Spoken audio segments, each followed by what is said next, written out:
Content awareness statement. Mentions but not descriptions of rape and sexual assault.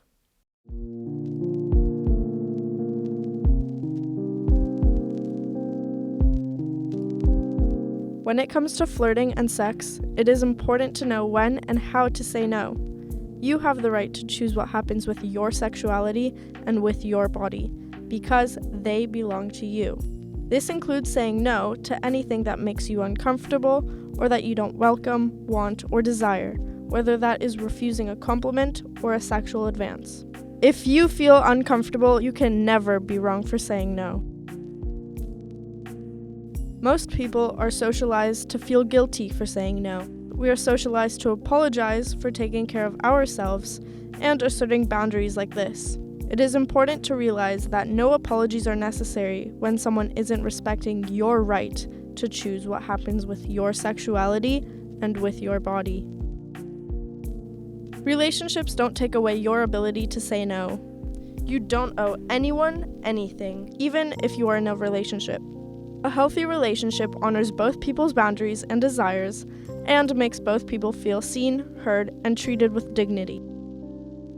Be aware of coercion. Some people use coercive strategies like guilt and shame to persuade you out of saying no.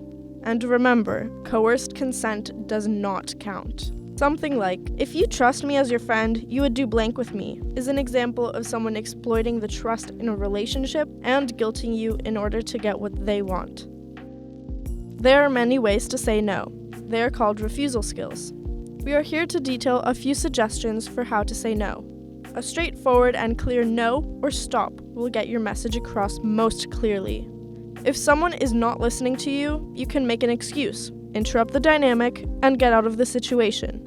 This could be as simple as, I have to go to the bathroom, or my coach says we need to go in early, I have to go.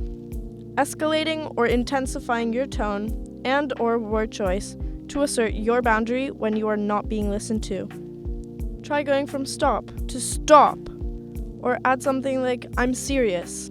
Explicitly telling someone what they are doing to you can get people's attention and make them realize the severity of their actions.